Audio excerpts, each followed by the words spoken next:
Dr. Matthew Eggers, Special Assistant for Sapient Animal Research at Site 19, sat at a bare table in Interview Room C, a notepad in his hand. In front of him, crawling back and forth across the table, was the creature that had occupied so much of his time for the last 6 months. SCP-1867, a telepathic, English-speaking sea slug that claimed to be Lord Theodore Thomas Blackwood, a 19th-century British gentleman and explorer in a severe state of denial about his physical form. Lord Blackwood, as he insisted on being called, was relating yet another fabulous and improbable tale of his adventures, and as he had done 3 times a week for months now, Eggers was taking down the self-proclaimed scientist's words on his notepad. Thus far, the Foundation had yet to decisively verify a single one of his anecdotes, but if even half of his claimed encounters with other contained objects were true, then there was a wealth of information in the slug's head that would be of great use in the Foundation's work. There I was, Lord Blackwood exclaimed, thousands of feet above the forests of Baden, my eyes level with the peak of the Feldberg itself, my legs wrapped for dear life around the neck of an Austrian green dragon, one hand feverishly clutching the reins as I struggled to bring myself about. The saddle had fallen to the ground when I cut it loose, taking the beast's Prussian rider with it. I had expended my last rounds of ammunition fleeing Count von Zeppelin's airborne war machine before it caught a flame and fell to the earth. I managed to cajole the dragon into turning back towards the east, and that's when I caught sight of a truly massive dragon, one of the rare Grand Romanov breed, imported from Russia, bedecked in burnished steel armor that shone impossibly bright as it caught the last rays of the evening sun. There, upon its back, I saw my quarry, Kaiser Frederick III himself. On any other day, I would never have dared to test my prowess against the man who was after all the husband of our dear Queen's daughter. But now that the Eye of Lakshmi itself, that famed Hindustani amulet with the power to carry a man's soul into a new body after death, was in the hands of the Second Reich, I was left with no recourse. I drove the dragon straight at the Kaiser's and called forth from its lips a burst of flame that the Hun barely evaded.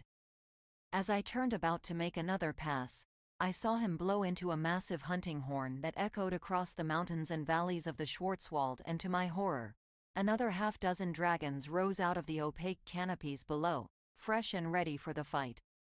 I was outnumbered and outgunned. The last of England's finest Drake men had been felled by von Zeppelin's contraption, our fusiliers on the ground forced to retreat by the German cavalry advance. I had only one hope to win the day. Holding on to the reins for dear life, I reached into my pack and carefully withdrew the oddly shaped red vase that housed the most unusual of benefactors. "I'm sorry, Lord Blackwood," Dr. Eggers interrupted, "but I'm going to have to cut you off there. It's going to take me the rest of the day to translate all this from the shorthand, and the rest of the week for the staff to go over it. We'll have to finish the story during the next interview." "All right, dash it all," Lord Blackwood replied. "I was just getting to the good part." "Very well, I suppose I'll have to leave you in suspense for another week." "I'm glad you understand," Eggers said, as he rose from the chair and made his way to the door. "Just wait right there and Dr. Andrews will be by in a few minutes to take you back to your tank." "About that, my dear boy," Lord Blackwood said, "do you think you could finally see your way to draining all that excess water out? I appreciate a good swim as much as the next fellow, but my skin has become far too wrinkled as of late." "I'll pass that on to the director," Eggers said. The door closed behind him and Lord Blackwood was alone, or so he thought. From the air vent near the ceiling of the room, an interloper had been observing in secret the conversation between the doctor and the slug, waiting for exactly this moment. As Lord Blackwood turned his back to the vent, idly crawling about and humming "Land of Hope and Glory" to himself, he made his move.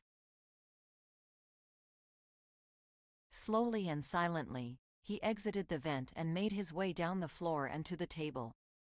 Inch by inch, minute by minute, the unexpected guest made his way across the wooden surface, following Lord Blackwood's slime trail until he was almost right behind the slug at the table's edge, and then, "Oi, Tommy."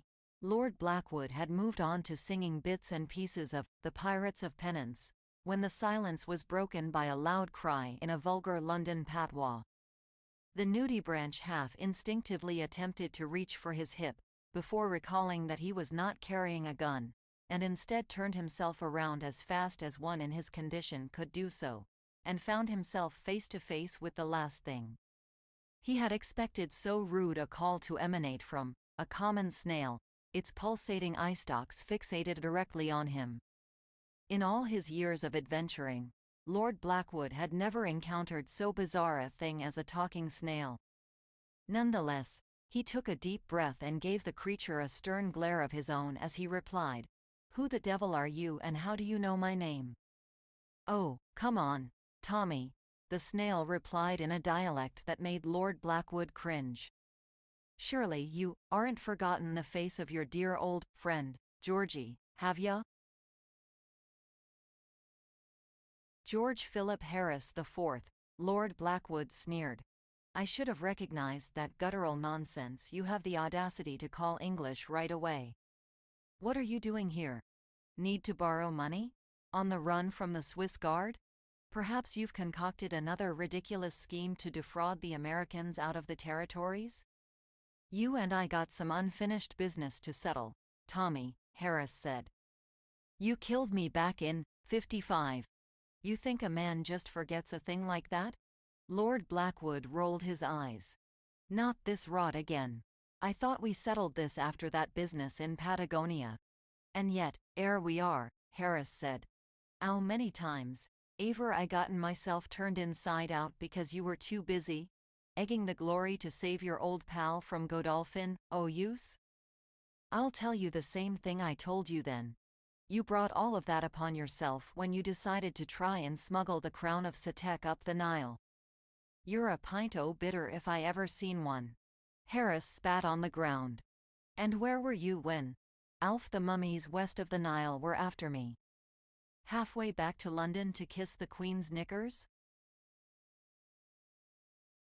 "I was in Alexandria helping the Patriarch, the Coptic Pope, and the Grand Mufti arrange the biggest exorcism conducted in Egypt since the fall of the Abbasids," Lord Blackwood responded, the impatience in his voice mounting.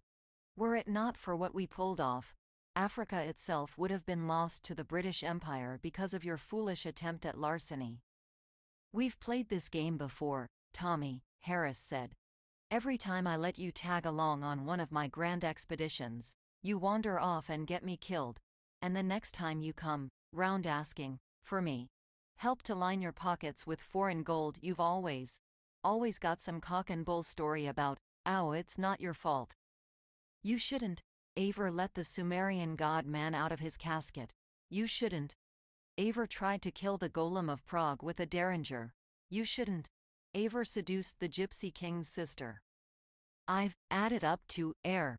Harris swept his eye stalk in a line above his head. "You and I are gonna settle this air and now like real gentlemen." Lord Blackwood sighed and swore under his breath, struggling to keep his composure. "Only one of us is a gentleman, Mr. Harris, and while the years have not been as kind to me as I might have hoped they would, you are hardly in any state to fight me. I walloped you soundly every time we met in the boxing ring back at Eton, and as I recall, you had not at that time been transmogrified into a snail." "A snail? A bloody snail? Are you lost your mind?" Harris threw back his head and laughed. "I'm as fit as I've ever been, and I ain't been turned into no bleeding sea slug, either." Lord Blackwood puffed himself up with rage. "So, I should have known you were the blackguard spreading these foul slanders about my being a sea slug. I demand satisfaction, and I demand it now, Harris. Recant these lies at once or I shall be forced to give you what for." All right, Tommy. Don't get your pants in a twist," Harris said, grinning slyly. You're right. You ain't no sea slug, but your mum sure is." Lord Blackwood cocked back his right eye stalk and swung. Oi, Tommy. Lord Blackwood turned his head and did his best to ignore Harris's shouts from the tank next to his. Did you ever hear the one about the man who thought he was a botfly? Got nicked for indecency after I started running up to ladies and biting me on the arm.